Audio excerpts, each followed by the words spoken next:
Okay, ladies and gents, welcome to this Clare College virtual Q&A with the Clare College Admissions Tutor. I am the Admissions Tutor for the Arts. My name is Tim Chesters.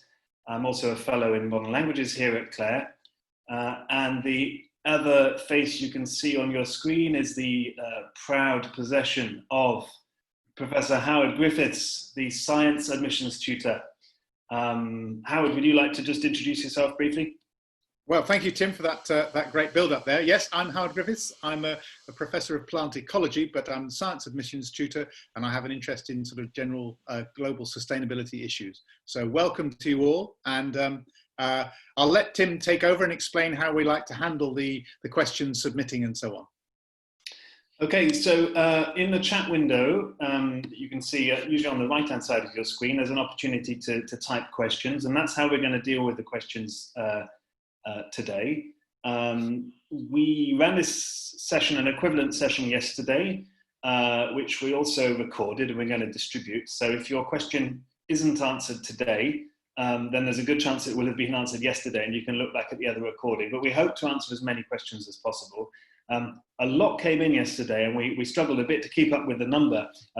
Our general principle is that we try and select out those questions that are of general applicability. If you have anything really very specific to your own situation, then probably the best thing to do is to email our admissions office and then we can answer that separately. Does that sound okay to you, Howard? Very good indeed. So they're already starting to roll in. Shall I deal with the first one? Sure. Yeah, there's a question here about requirements for natural sciences. You will recognise natural sciences includes both physics, chemistry, and the physical sciences with associated maths, and also the biological sciences. And so if you're applying for biological natural sciences, we would traditionally look for maths, chemistry, biology, or some combination of biology and physics and maths. If you're applying for physical natural sciences, it really is an advantage if you are able to take further maths, although we appreciate that not all can take that. Even if you're doing IB, you can still apply for physical natural sciences. Okay. There's a question here about role of the fellows. We have an amazing fellowship. We have over 100 fellows who support all the subjects and they're very active. And so both architecture and engineering, I think we have 4 fellows in engineering and we have a very active fellow in architecture. Okay, if you're studying 4 A-levels, would you get a 3 or 4 A-level offer?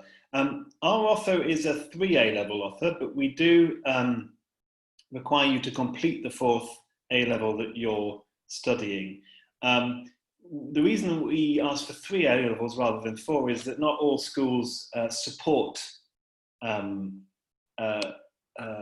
A-levels, so that's why our offer is set at 3. But if you have the opportunity to study 4 A-levels, and 4 A-levels connected with the subject that you'd like to study here, then obviously we think you should take it.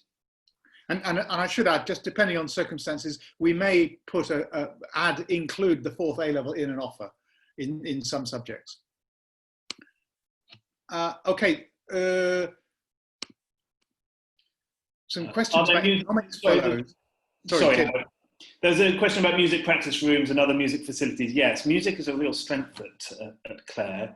I can say a bit more about that later on perhaps, but certainly there are music practice rooms, a variety of them in Memorial Court, which is our site over the back of the college. There's plenty of opportunity to practice music. I should just say on behalf of Tim and everybody here, please do look at the website where there's a huge amount of information that we've now uploaded which show a virtual tour of the college and lots of information about the facilities and personal videos from some of our undergraduates. So please look at those resources. Okay, well, how many AIM students are admitted each year to Clare?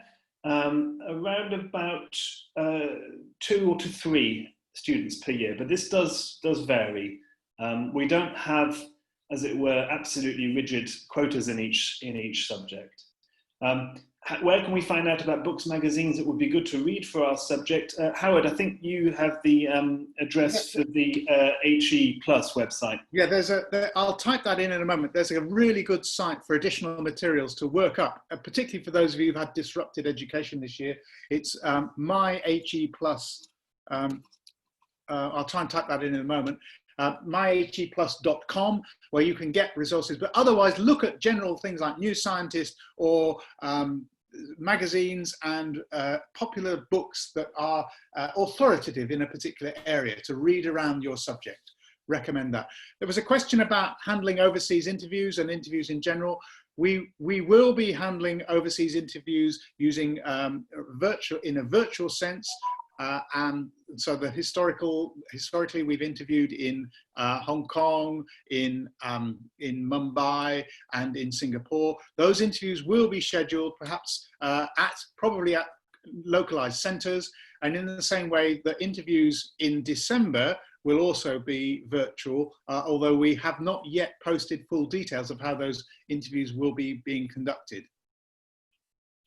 Okay. There's a question about extra times for exam. Yeah, if you have a declared medical condition in all, of course, the exams are coordinated centrally by the university rather than by the college. So you have to remember there's this distinction between what the college provides, which is the small group teaching, and of course we recruit the students, where it's the university that coordinates the courses and the examination procedures. But there's a very good liaison between the college and the university authorities to ensure that extra time is allowed when you have a medical condition.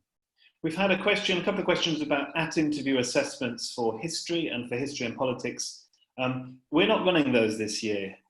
History and politics formerly had a pre-interview assessment. That's been discontinued. Instead, we're going to be asking for samples of written schoolwork, and we'll post more details about that when we hear more from the history faculty over the coming weeks. There's a question about HSPS, Tim. Could you manage that one, specific requirements for HSPS? Right. So it comes in two parts. Have you any specific requirements for HSPS, and how many HSPS students do we admit? Well, the answer to the second question varies again, around about 5 to 7 each year at Clare. In terms of specific requirements or tests, there is no test this year, there's no assessment, and there's no requirement to send in schoolwork either as yet. Keep an eye on our website for further details. You will nonetheless have a discussion of a passage or a source in the interview, however, if you make it that far. In terms of specific A levels, we have a range. Normally a usual mix of arts, social sciences, and sciences. There's no specific requirement for HSPS. In terms of economics fellows, we have 4 very prestigious economics fellows, and also we have a college teaching officer who also helps out. So we have a very strong economics section for the college. There's a couple of questions about medicine. There's one about the numbers of fellows and supervisors. There was an earlier one about doing the practical voluntary work. This is really important for you guys. I understand we do normally expect you to have show voluntary work, because you have to show that you have that empathy and that capacity to engage in medicine as a career. There is detail available on the university website, which is being provided by the Medical Schools Council Advice. So if you go to the Cambridge Admissions Office Medicine site, you'll see there's a link there to some guidance as to what activities you might be able to undertake as a result of the lockdown. And of course, we will be taking this into consideration in the whole procedure. Otherwise, we have 4 medical fellows and a number of teaching associates. And as in all subjects, you will have regular supervisions, particularly in the first few years, which are based around the non-clinical formal taught courses. Each course you take has a weekly supervision, as you find for all of the component courses that you take through the college. There's a question about accommodation on site throughout your degree. Yes, we do have accommodation for our students on site throughout your degree. Although if you're moving into a 4th year in a science degree, then some of our students choose to live out in rented accommodation at that time. So very briefly, to break it down, in the first year, all of our first year students are housed in Memorial Court, which is the early 20th century court over the road from the backs of the college. In the second year, they are housed in another college site just underneath the site of the old Cambridge Castle, still in the centre of town, about 5 minutes away from our main site. And then in the final year, students are housed across a mixture of sites, the Memorial Court site and also Old Court, which is our oldest and most historic part of the college. There's a few questions on law, Tim. I don't know whether you could deal with them about numbers of law and requirements for law, and whether science A-levels would help. Right, okay, so numbers for law, again, that varies. In the last couple of years, we've not taken so many students. We took 4 2 years ago and 6 last year, but that can go up to 10 in some years. Typical requirements, again, a wide range of subjects. People come in with a wide range of backgrounds. Academic subjects obviously make a good preparation, but not science specifically and not arts. And not even law, actually, not even law A-level. Many of our law students haven't taken law A-level. So there's really quite a broad range of subjects that you study in preparation for law. So there's been some questions about, lots of questions about requirements for engineering and natural sciences. Really, further maths is important to have that. If you can have access to further maths, it's really important for engineering. Other questions about 3 A stars and versus, again, as Tim mentioned, 2 A star A is our standard offer for the sciences and economics. And although under some circumstances, obviously, if you get 3 A stars and an A, then you will exceed that standard offer. But of course, we also take into account all the other elements of your application. Earlier, there was a question about the personal statement and how we view that. I think the important thing about the personal statement is that you make it very clear your real passion for the subject, your engagement with the subject, and what is driving you towards studying that particular subject. What other supercurricular activities you undertake in order to augment your understanding of that subject. That may be reading around in textbooks, that may be engaging in Olympiads or competitions and so on. But the least thing we're interested in specifically are extracurricular activities. Sporting activities, I mean, and other, even music. If you're not actually applying for music, these are tremendous. They really show that you can manage your time, but they are not considered really as part of the qualification process. We're interested in your academic aptitude, your interest, and your enthusiasm for your subject.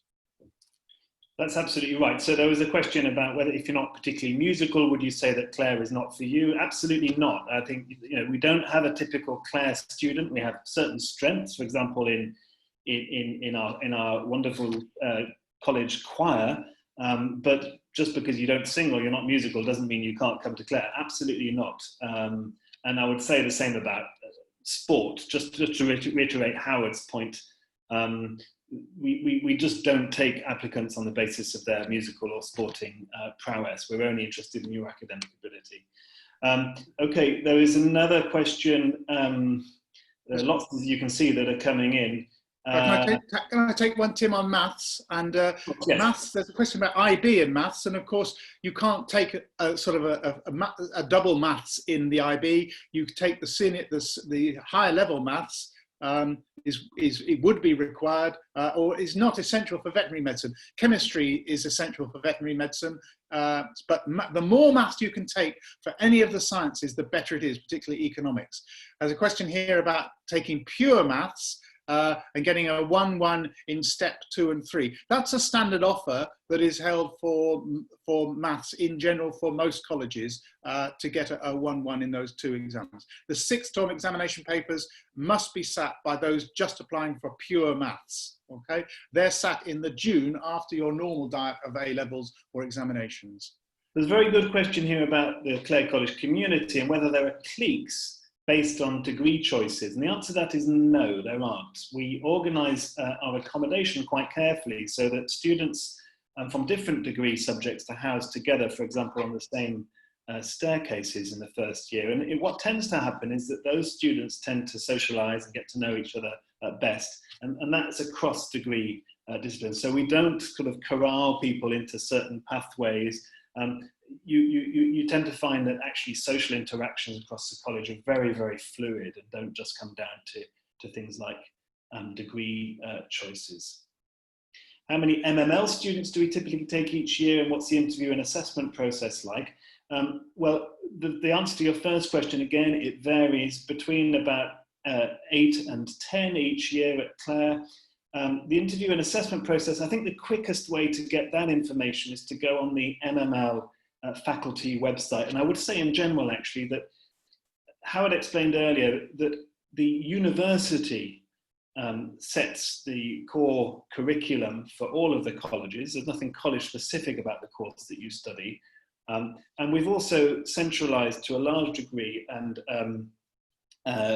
we have university faculty oversight of admissions processes in the various subjects. So if you want to know what any subject is like in terms of its specimen tests or interview patterns, then the faculty websites, the subject-specific websites, are the best route for that, in conjunction with the college websites.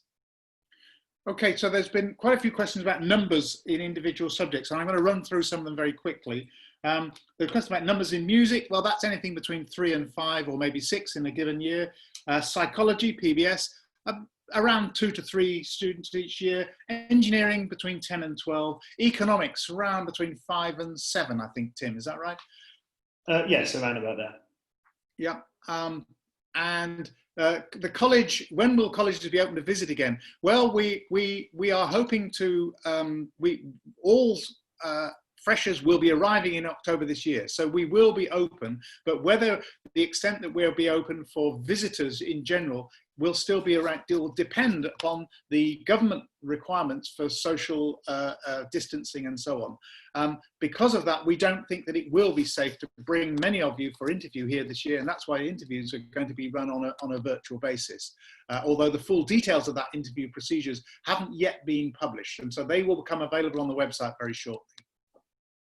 Okay, we've got a question about whether we expect what we expect the impact to be on intake numbers next year due to the consequences of coronavirus and possible deferred acceptances. Perhaps surprisingly to some, we haven't had many requests from students who are scheduled to begin this year to defer until next year. And we would only grant those requests in the presence of really quite serious extenuating circumstances. We're not planning to just defer a whole bunch of students who are due to start in 2020 to start in 2021. In other words, there won't be any knock-on effect for our intake numbers for 2021. So please don't worry about that. Okay. I've had a medical students each year we take between. Oh, sorry, Howard. There are a couple of questions about facilities on site, quite specific ones about whether we have a college drum kit. I actually don't know. I think I remember hearing a drum kit relatively recently as I walked through Memorial Court, but I couldn't swear that it was a college-owned drum kit rather than a privately owned one.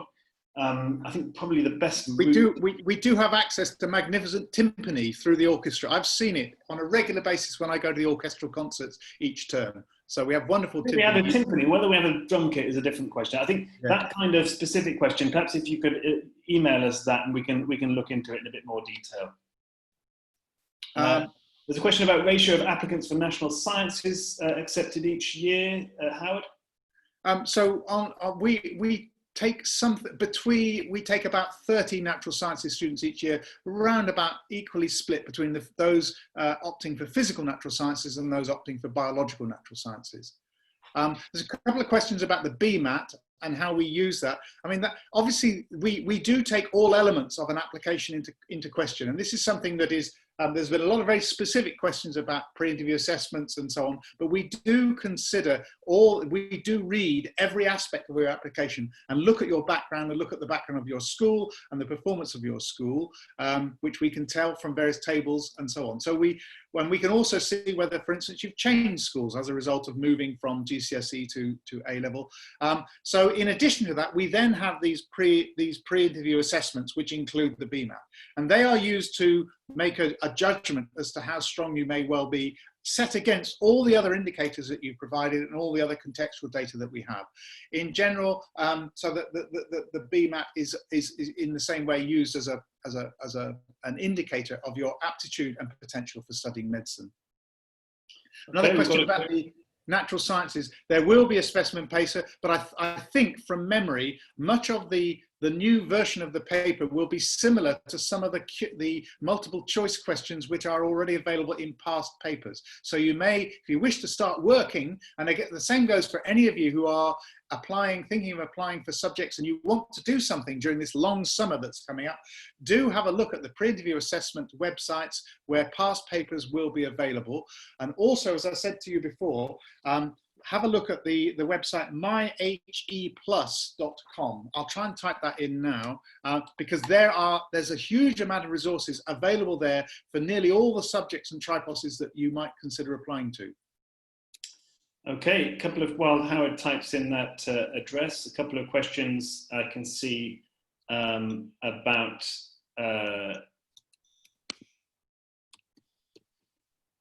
there's one on MML, as how a German supervision arrays, seeing as Clare doesn't have a German fellow. Actually, that is a generally applicable question because it is sometimes the case that you can be admitted to a college that doesn't specifically have a fellow in your subject. That's fine. What you will have is a director of studies in that subject. In the case of MML, that would be me. And that person will then arrange for you to be taught by a fellow of another college. This is perfectly normal and perfectly common. So you would be sent out to another supervisor in another college for that subject. Is Clare known for being stronger in any specific courses? Well, we have strengths across the college. I would say this, wouldn't I? But MML is a real strength, and we have 4 MML fellows, which is probably more than any other college in Cambridge. So MML is a strength, but we have a number of others as well. English is a real strength. We have a number of English fellows. History, likewise. I'm just talking on the art side now because that's my area. But perhaps Howard would like to say a bit more about the sciences. Well, I think that's a good thing when you're looking at choosing a college. In addition to the course that you're interested in, do have a look at the fellowship and see whether they are either very renowned for working in a particular area or what their subjects are interested in, because that will reflect on the level of support and supervision areas you will get delivered to you in the small group teaching that is, of course, coordinated through the colleges by the fellows. So it's another way of getting a sense and feel of the college, is looking at the diversity of the fellowship and their research interests.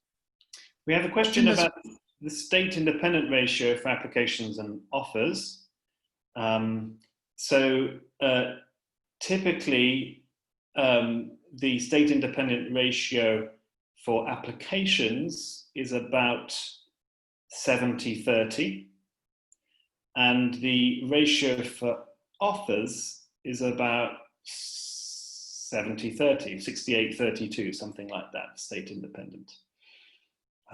Yeah, so we are very supportive and use all available contextual information so that we are able to attract the best students from both the state system and of course from the independent system. And of course we also recognise the level of support given within the state system relative to the independent system, and that is why we don't just use a single indicator to make our choices and our selections. We rely on your personal statement, your reference, any test data you may have, together with the interview. So there's no one thing that determines whether we can take you, but we do want the brightest and the best, irrespective of your social and your background and so on. We're a very inclusive college. Okay, questions about HSPS, Human, Social and Political Sciences. and work experience, and whether you should mention that on a personal statement. I think this goes more broadly, actually, across subjects. Yeah, work experience is, if it is specifically connected to the study, to the course that you want to pursue, we'd be very interested to hear about it. Very worthwhile putting it on your personal statement, not least because then you can be fairly sure that it's likely to come up in your interview if you make it that far in the process. So you can, it's a way of pre-engineering the conversation you're likely to have in your interview. We'd certainly like to hear about that. It's evidence of your interest in and curiosity about the subject. We've got a question about how many interviewers there are on a panel, and does it vary for each course? It doesn't vary very much. Normally you would have 2 interviewers for the vast majority of the interviews we conduct across the range of subjects. Yes, we're very careful about having 2 independent interviewers in each interview, and normally there are at least 2 interviews for every subject. Some subjects will have 3 if you're taking a particular combination of topics. Clare does offer all the courses available, all the triposes are available through Clare. And there's a question here about making, if there's an opportunity to apply sort of post-qualification, I'm afraid we are only able to take those candidates for whom offers have been made at the point of the admission cycle, which is normally the offers are made in January. If we do not, there are various schemes such as an open application scheme and an adjustment scheme that are available for those to help us widen participation, which may allow us to bring in some additional applicants who have met their offers. But in general, that's not widely available. If you are entered into that adjustment scheme, that would be a way that you might get an offer after the A-level results have come out. Okay, we've got a question about the percentage of candidates that are interviewed. What percentage of candidates are interviewed, or does that vary from course to course? It does vary a little bit from course to course, but I would say that overall we aim to interview around about 75 to 80% of the people who apply to us. That's quite a high number, and sometimes people ask us about the differences between Oxford and Cambridge. Well, this is one of them, because Cambridge tends to offer a much greater proportion of the people who apply to it than Oxford does. They have a much more severe sort of triage in the opening phase of their admissions process. They I think end up interviewing around about 60% of the people who apply. We interview around about 75 to 80. Okay, thanks, Tim. That's right. And there's a general question there about when you'd be notified about an interview. I think this is a bigger point, really. You really do need to look very carefully at the deadlines associated with submitting your application through UCAS. For instance, the UCAS deadline is the 15th of October, but you must also complete a supplementary application questionnaire, the SAQ, which is specific to the Cambridge system. It's not seen by other universities you may be applying to. You don't have to put detail in there, but you can put additional detail in there, which is explaining why you find the course you're applying for, which may be rather more general at Cambridge than perhaps one that you're taking at another university. So you've got an opportunity to tailor your application specifically for Cambridge through the SAQ. Now, those will be submitted on the 22nd. Any pre-interview assessments are sat on the 4th of November. So we have a very tight schedule between around the end of October and the 2nd week of November, in which we read all the applications. Well, I read all the science applications, Tim reads all the arts applications. We discuss all of the applications look at all aspects of your application with the directors of studies. And so normally we're able to send out interview invitations in the 2nd to 3rd week of November. But of course, as we're saying, there will not be personal interviews at Cambridge this year. So, and the process for dealing with that will be advertised very shortly. And the same goes for the sort of question there was about the law at interview assessment. Details of those subjects which normally have at interview assessments, the details of how that will be managed will be announced within the next 6 to 8 weeks. Somebody has asked a good question about predicted grades, whether we need predicted grades that are higher than our standard offer. No, your predicted grades can be at the standard offer. In other words, 2 A stars and an A for sciences, A star AA for arts. you might have a problem if they're lower, if the predicted grades are lower than our standard entry tariff. If that's the case, then we would normally expect to see some explanation of perhaps some extenuating circumstances, which has meant that, you know, those grades were lower than you perhaps expected. We have an extenuating circumstances form that you can fill out, which would detail any disruption to your school work through illness or bereavement or other problems of that kind. And your teacher reference as well is another place where your teacher might be able to explain why it is that your grade predictions wouldn't come up to our entry tariff. It's a question about disadvantage. I mean, we really do appreciate that your cohort of potential applicants have suffered rather more severe disruption, perhaps, to the delivery of education than those who have nominally sat their A-levels this year. We will be recognising that and take all of those factors into account when we consider your application. So please do, and if you can give additional information about disruption, use that supplementary questionnaire to do so.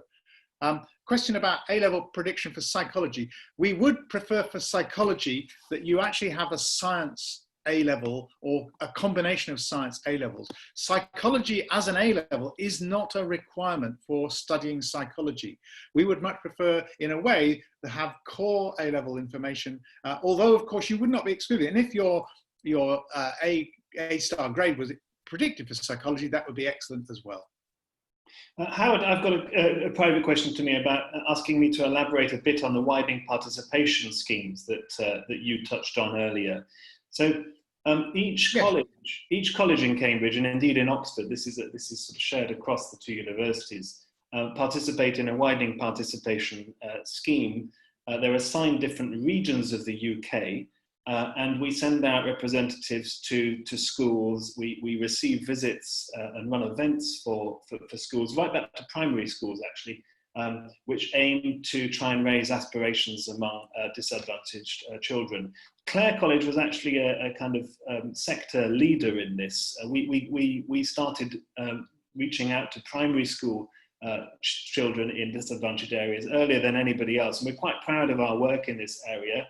Our particular regions for outreach happen to be a couple of boroughs of East London, Warwickshire and Coventry. So we focus our efforts there, but it's not that we're only interested in students from disadvantaged backgrounds from those particular areas. We're engaged in this global project to try and get people who perhaps might not have thought of themselves, or their families might not have thought of themselves as a sort of traditional university attending people. We really want to encourage people like that to think about coming to Cambridge and to apply, because if you don't apply, you can't get in, of course. We can only accept the people who apply to us. Yeah. Please have a look at our website, where we've got an outreach and access website, which shows all the activities that are going on. I mean, the other thing is, from a practical perspective, the university itself has also introduced a couple of schemes which help us to widen participation. One of which is called the Open Application System, and that's whereby candidates who may not initially get an offer from an individual college may actually be made an offer by the university, subject to attaining the appropriate A-level grades if they come from an appropriate background, which is noted as being one of those which the government is expecting us to increase our representation from. And the other scheme I mentioned, which is the adjustment scheme, is another scheme whereby if you've applied to Cambridge, you don't get an offer. You may, but if you are from one of these disadvantaged areas or backgrounds, you may be given the chance to opt to be reconsidered for Cambridge if you meet the standard A-level requirement during the course of your, as a result of your A-levels. Okay. So does maths and biology count as having two science subjects? Maybe we could just pick off a few quick ones. Absolutely, yes indeed, definitely do. If you apply for a language degree, is it favoured to have taken 2 language A-levels? No, it isn't. Most of our students in MML do study 2 languages, although there's also the option to study history and modern languages, for example, or modern languages and classics. But that doesn't mean that you have to study both languages to A level. You can take up a language from scratch, an ab initio language. What we would need evidence of is you're having studied one language at A level so far. And if you want to study French, then you must have studied up to A level or equivalent. Okay, thanks, Tim. There's a question about travel overseas, particularly for medicine, but of course that can apply to quite a few courses. We do have very strong connections with a centre in Nanjing in China and placements there every year in biomedical areas. And so, of course, we encourage visits to laboratories and uptaking work during the summer vacation. But of course, this will be dependent upon travel restrictions and safety. And this is a very increasing area that we have to take into consideration, particularly in the view of the pandemic at the moment. Do you accept a deferred entry? Yes, we do. What's very important, though, is that you signal the year in which you would like to enter the college and then stick to that. What we don't like is when students apply for a particular year, say this coming round, and then after we make them an offer say, oh, actually, I'd rather defer. In fact, we don't allow students to do that unless there are exceptional, extenuating circumstances. So deferred entry, fine, but it needs to be a decision you make before you apply, not after you get an offer. Okay, thanks, Tim. There's a question here about music at Clare. There is a tremendous orchestra that's run through Clare, and if they don't have enough double bass players, there's an opportunity to bring in additional players from other colleges to make up a really strong orchestra. There's of course a wonderful choir. Do look at the website of the choir, and they have a worldwide reputation. And then there's a question how you describe the reputation of Clare College. Well, we are seen as being very strong in the broadest sense around music, but equally so if you look at some of the sciences. We have a wonderful history of Fellows of the Royal Society amongst our fellowship. We have a tremendous, I mean, what more can I say? If you read or if you look at the video of David Attenborough speaking about how Clare College shaped his education, we still feel that that demonstrates effectively that inclusive spirit that we hold. And that's why, that's our reputation, I think. It dates right back to our foundress, who states that the statutes bring a tear to your eye when you read them, because she literally stated that the college should engage with the local disadvantaged folk in order to improve their education. Yeah, I would only add to that for years we've been known as the sort of friendly college. We do have a very open atmosphere. It's reflected partly in our surroundings. We're on the river, we have beautiful gardens, we're open to the sky. Really wish we could welcome you in person and show you around and give you a sense of that. But of course, you can also take our virtual tour on our website. I hope you've found the opportunity to do that, and also listen to some of our students speaking about their experience, and that's the best way of getting a sense of the atmosphere of the college, I think. Another question about the drum kit. I don't know whether it's the same person. I don't know whether the drum kit, I think there is, but I'm not absolutely sure whether we have that. The best thing to do is to email the office, and then we can look into that for you. The question about AS results, again, I mean, we appreciate that, I mean, for the incoming year, the results are predicted, and there will be elements of your coursework. And in some ways, your cohort will suffer more because you won't have the formal assessments that the current year have had in the lead up to the time they would have sat A-levels. We will endeavour to do our best to take account of all the problems that you have been going through when we start to read your applications. And as I say, because we take so many aspects of your application into consideration, please be assured that we will do our best for everybody. We really want the brightest and best to get here. A question from Liv. What is the impact of doing a dual honours course such as history and politics? Well, the best way, I think, to determine that is to go on the faculty website and have a look at the history and politics degree description there. Sometimes people doing joint degrees worry that there'll be some degree of fragmentation between the two parts of their degree. Because our fellows in the college work so closely together, this isn't an absolutely massive university where the departments, are sort of miles away and nobody ever talks to each other. Our fellows talk to each other all the time, and you will have a director of studies in history and a director of study in politics that will often get together and discuss the progress of your education. So the usual kind of worries about the fragmentation of a joint degree, I think Cambridge is a really good place to overcome them. Okay, Tim, I'll leave you to think about the question about dual honour, and I'll take one about the interview and what the other question from Annabelle is about what's most important in an application. And I think we have to reassure you yet again that we do read all elements of your application. So your personal statement's important. Your predicted grades are important. You really must, I mean, it will be essential that your teachers predict that you will at least meet a standard offer through your predictions. And in your personal statement, as I've said before, you really do need to articulate your passion for the subject, your enthusiasm, and the additional supracurricular activities you've engaged in it. Equally so, your reference is really important from your teacher, and any other contextual data that we can see that relates to your school, the ability of your school to support you in either 3 or 4 A levels. And then, of course, your performance at any pre-interview assessment, the performance, and now, as I said, there was a question about how at-interview assessments will be organised.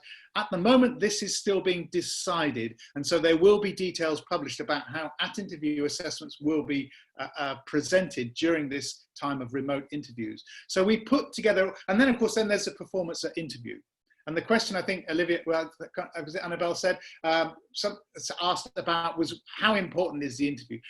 What we're looking for in the interview, we're not looking to trick you or trip you up. We want to see, can you take basic information that should be available to you through your course, and can you use that information and develop it? So whether this is in the science or in the arts, it's all about trying to show that you can use information and think laterally, and you're not constrained. You're not just going to try and tell us facts that you've learned. It's how you use those facts to make inferences about the wider implications for your particular subject. Okay, so few quick ones. I'm just going to try and tick off. How important are GCSEs to Cambridge? They are a card in the pack. They're not the ace of spades. We review those in tandem with absolutely everything else that we learn about you, and we try and think about your GCSE results also in relation to the type of school that you went to, what that kind of record that has in order to gauge your individual performance. How do predicted grades work? Is it the school or the teachers that do them, or the university? It's the school or the teachers that predict your grades. They're the people who know you best, and they are another important element of the application process. Somebody else is asking, as Cambridge has fewer courses than other universities, will applying for quite a different course at other universities disadvantage your application? Not at all. We're just interested in the course you're applying to for us. Yeah. Olivia's had a couple of questions, one about drama societies and theatre groups. You bet. There's wonderful opportunities here, both within each college, but also at the general university level. And that really relates to all the kind of college activities that go on. There's also a chance to engage at the university level as well. And then you also asked, although I've just lost the question, been to a lot of schools that put you at a disadvantage. I think there's an opportunity here for you to actually mention this in your personal statement, as long as you put it in a positive sense about how you've built on that experience, and also in your supplementary questionnaire, you can explain. And there's an opportunity there to explain for others of you who may not have been able to take the A levels that you wanted to take in order to take a particular course. Somebody is asking here, are your GCSE grades contextualised based on the school which they were taken at, or the sixth form the application is made from? They're contextualised based on the school they were taken at. We get information about the whole of your school career and all of the schools that you've attended. There's a really good question from Liv here about Cambridge having fewer courses than other universities. And you're quite right, Liv, because what we tend to offer is an amazingly broad introduction to a range of subjects. And this is a little bit daunting for those of you who would like to know, for instance, I'm a plant scientist, but say if you're applying for biochemistry, you might want to know you're applying for a biochemistry course. Whereas at Cambridge, you would apply for biological and natural sciences, and there'd be a huge range of courses. But of course, that allows you to tailor your interests and change your interests as you mature through the course. So whilst Cambridge does have fewer headline courses that are offered, if you drill down and look at the specific details of what is available within each of those courses, you'll see that there's a huge range of options. And of course, the other thing is that your supplementary questionnaire allows you to make the case for applying for, say, a more general course at Cambridge relative to the specific courses that you put for all your other universities. And that supplementary questionnaire is only seen by Cambridge. It's not seen by those other universities. Okay, we've got a question I can see a bit earlier on. I don't know whether we picked it up. I don't think we did. Is it possible to submit a second reference to Clare College outside of UCAS? I think the answer to that is no, not formally. There's no formal mechanism for doing that. If your teacher feels moved to write to us separately to our admissions office and submit information about you that way, that's fine, but bear in mind that it will not carry the same weight as a formal reference.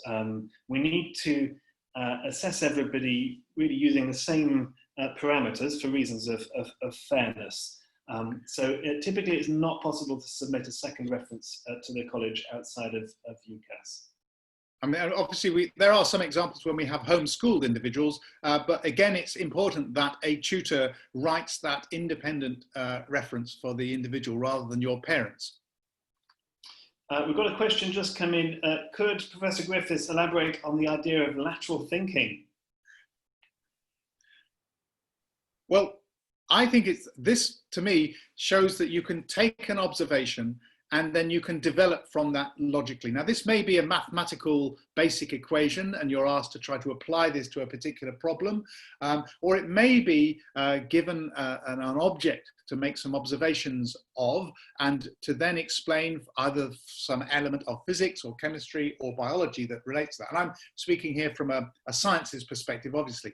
Tim, how would you define the best thing that you're looking for in arts interviews that help to describe how we use the interview to support individuals and help them show that they can use observations and synthesize from that?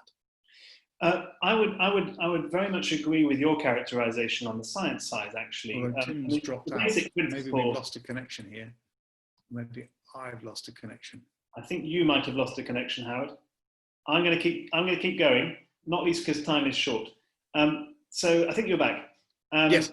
So in the arts interview, typically, say for English literature or for MML or for history, you would be given a passage of some kind. It might be a literary passage. It might be a source if you're applying for history. You probably won't know the passage.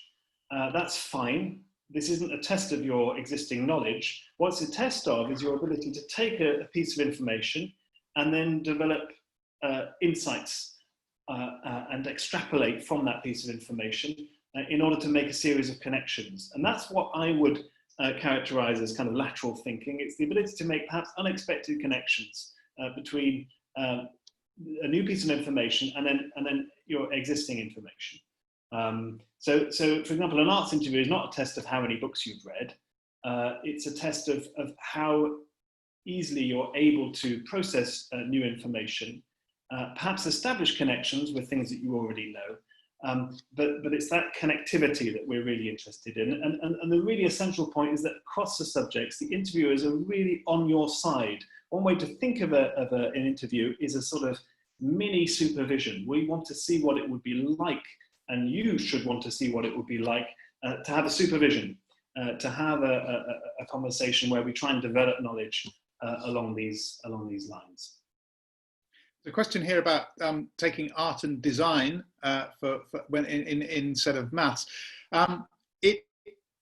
Well, in any of the science courses or medicine courses, as much maths as possible is always a good thing. It's really fundamental. However, if you had a combination of, say, two other core sciences, such as chemistry and physics or chemistry and biology, then that your application would certainly be considered together with all the other elements that would be needed in applying for medicine. And a question about physics, maths and further maths at A-level, certainly that would stand you in very good stead to apply through the physical natural sciences channel. I should of course point out that that allows you to study generally to go into, would allow you to go into physics, but you could also take a biology course in your first year. So you could potentially go into take a biology course or a materials course or an earth sciences course. And that would allow you then to broaden your away from your maths and physics background. Or you could stay in physics and of course go right through to the advanced physics courses that we offer here. Okay, there are a couple more questions coming in. I think we're going to have to wrap up, I'm afraid. I know it whizzes past. Firstly, a quick one. Can a freelance academic tutor write a reference or predicted grades? Yes, in theory, although if you have a choice, we would rather have the reference and the predicted grades from your school. Because your school is an environment, it's a formal learning institution, a bit like our university. So we would want to hear about how you've operated in that kind of context. It's a question from Emma asking about maths. I think it's a really important point that we haven't touched on. Maths is a very specialized subject. And she's asking initially is whether we have a secondary assessment as some colleges hold.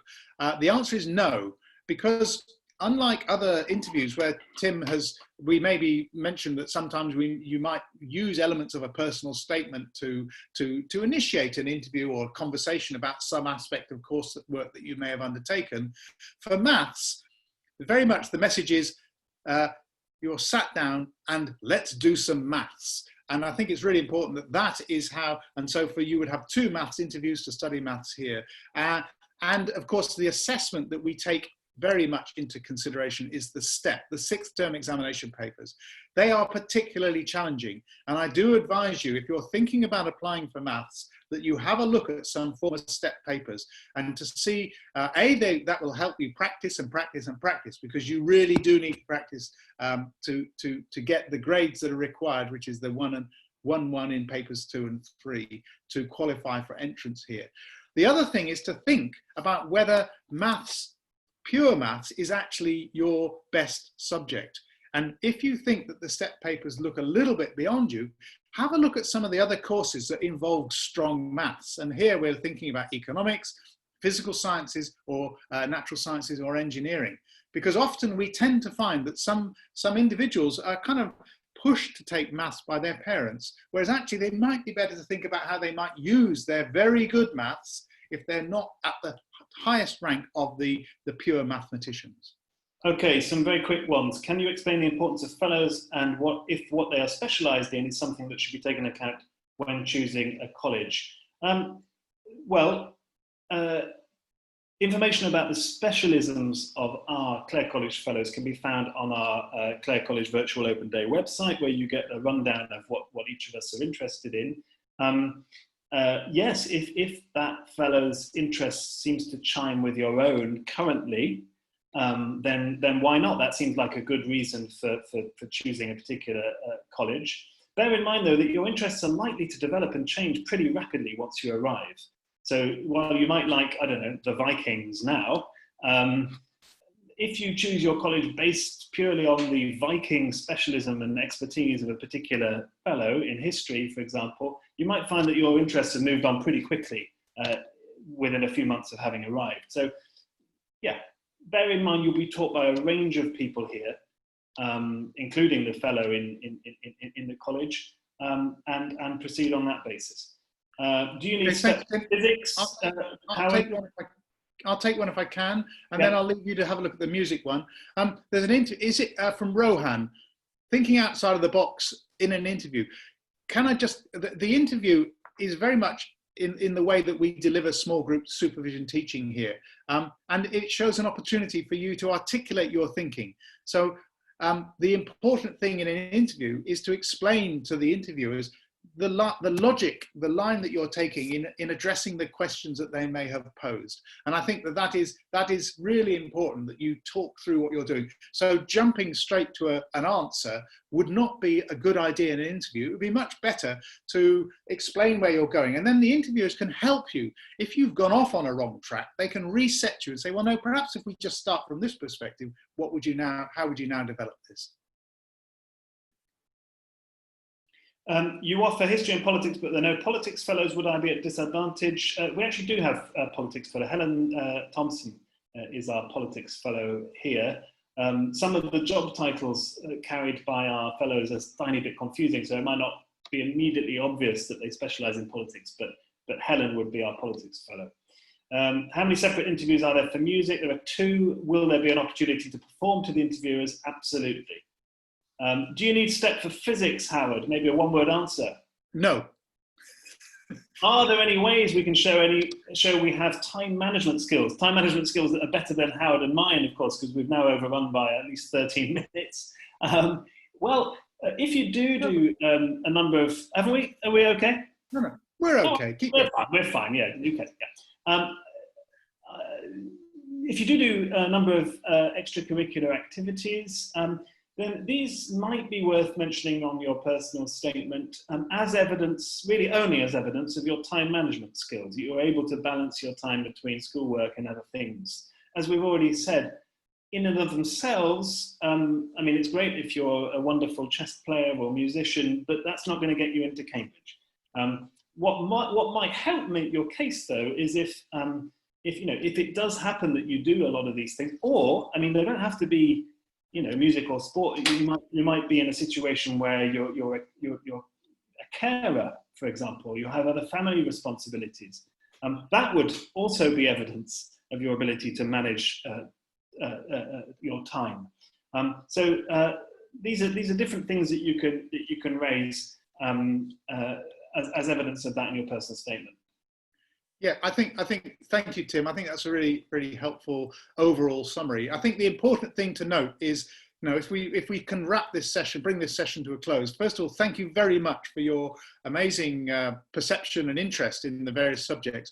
But also, please be assured that we do our best to ensure that we can attract the brightest and the best here, using all the evidence that's available to us. But at the same time, there are opportunities for you to let us know about specific details of your particular case, your problems you may have had through an extenuating circumstances form, through using the supplementary questionnaire, about problems you might have in delivering particular courses. So we're really acutely aware. And one thing I just finish on is that we have talked very much about a UK perspective. There was a question about Greek qualifications. We do have a set of qualifications for overseas subjects which we take, which are set for each subject. So we do consider those very carefully. We maybe have between 20 and 30% of applicants coming from overseas. So it's a great opportunity to engage in a multicultural society here at Clare. We're very proud of our minority contributions. And if you look at the website, the BAME have a fantastic Facebook group where they show how active they are. So we hope we are able to welcome some of you here in the year to come. Okay, and just to finish, yeah, I'd like to thank you very much for attending, for your excellent questions. I'm sorry we weren't able to get to all of them. Do remember that there is the admissions@cam.ac.uk email address if you have any further questions. There's also our virtual Open Day website, which we would really encourage you to have a look at. Very much look forward to meeting some of you in person as soon as that becomes possible. We'd really love to show you around Clare as soon as that becomes possible. And otherwise, wish you all the very best in your studies in the meantime. Okay, bye-bye. Bye-bye. Thank you, everybody.